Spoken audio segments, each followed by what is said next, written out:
नमस्कार, मैं हूं सिद्धार्थ प्रकाश। सोचिए, देश के सबसे बड़े धार्मिक मेलों में से एक चल रहा हो, लाखों की भीड़ हो और उसी मेले के बीचों बीच हिंदू धर्म के सबसे बड़े धर्म गुरुओं में से एक यानी शंकराचार्य अन्न जल त्याग कर धरने पर बैठ जाएं। इतना ही नहीं, बात सिर्फ धरने तक सीमित नहीं रही, बात अब उस पद तक पहुंच गई है जिसे सनातनी परंपरा में सर्वोच्च माना जाता है।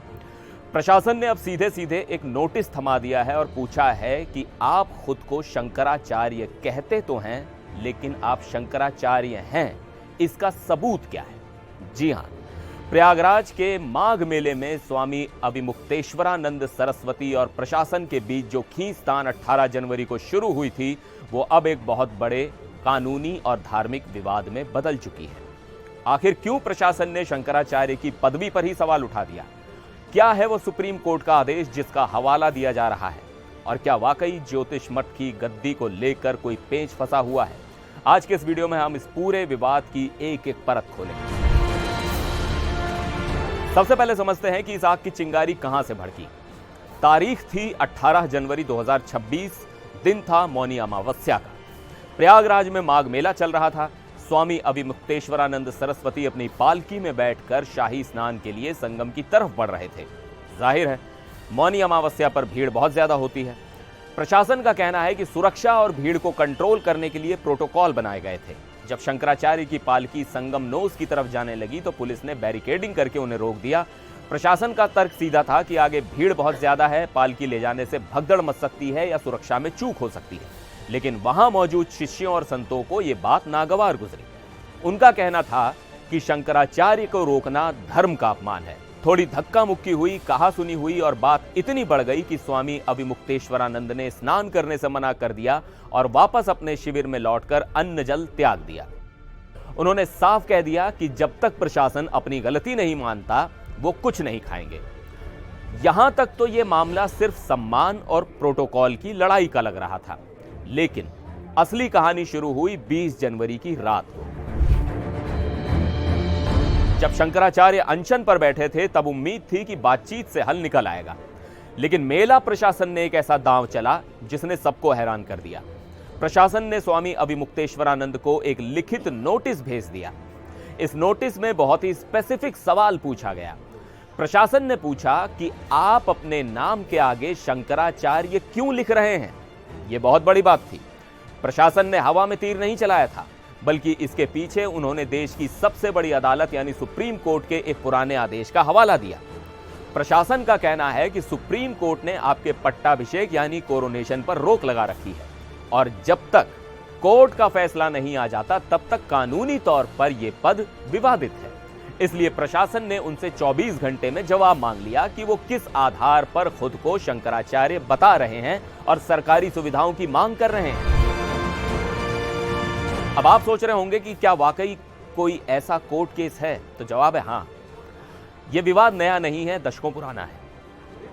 उत्तराखंड स्थित ज्योतिर्मठ बद्रिकाश्रम के शंकराचार्य पद को लेकर लंबे समय से कानूनी लड़ाई चल रही है। एक तरफ स्वामी वासुदेवानंद सरस्वती हैं और दूसरी तरफ स्वामी अविमुक्तेश्वरानंद सरस्वती। इतिहास में थोड़ा पीछे चले तो साल 2022 में स्वामी स्वरूपानंद सरस्वती जी के ब्रह्मलीन होने के बाद उनके शिष्य स्वामी अविमुक्तेश्वरानंद को उनका उत्तराधिकारी घोषित किया गया था। उनका पट्टाभिषेक होना था, लेकिन तभी सुप्रीम कोर्ट में एक याचिका दायर हुई। सुप्रीम कोर्ट ने उस वक्त एक अंतरिम आदेश दिया था। कोर्ट ने कहा था कि जब तक इस मामले में पूरी सुनवाई नहीं हो जाती और यह तय नहीं हो जाता कि असली उत्तराधिकारी कौन है, तब तक नए शंकराचार्य का औपचारिक अभिषेक नहीं किया जा सकता। कोर्ट ने यथास्थिति बनाए रखने को कहा था। प्रशासन इसी पॉइंट को पकड़ रहा है।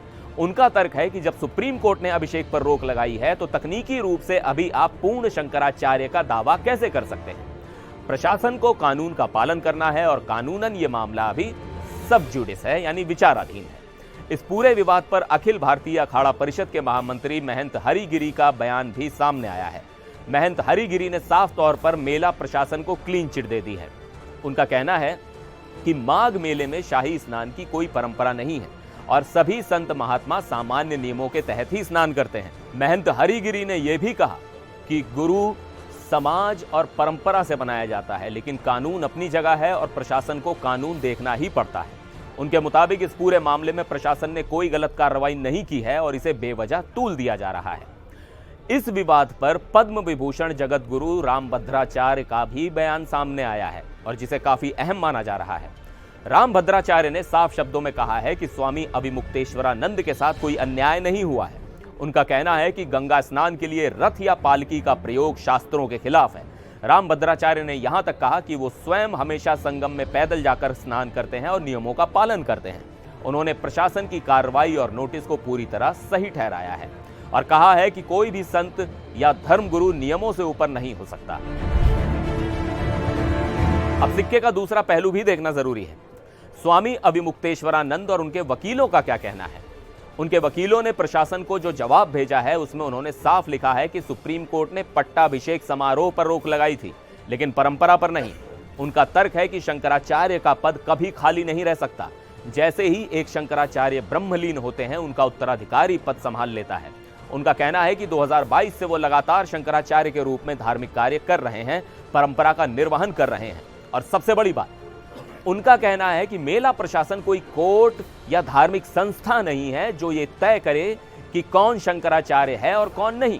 ये संतों और अखाड़ों का मामला है। वकीलों का यह भी कहना है कि प्रशासन ने ये नोटिस भेजकर अपने अधिकार क्षेत्र से बाहर काम किया है, सिर्फ इसलिए ताकि माघ मेले में हुई पुलिसिया कार्रवाई और अव्यवस्था से ध्यान हटाया जा सके।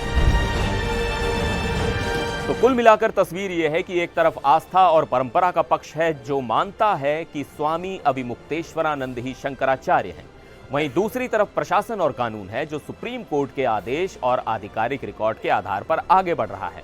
इस नोटिस को लेकर साधु संतों के एक वर्ग में नाराजगी जरूर है, लेकिन अखाड़ा परिषद और कई बड़े संतों ने प्रशासन के रुख का समर्थन भी किया है। प्रशासन का कहना है कि वो किसी आस्था या परंपरा में दखल नहीं दे रहा, बल्कि सिर्फ अदालत के आदेश और कानून का पालन कर रहा है।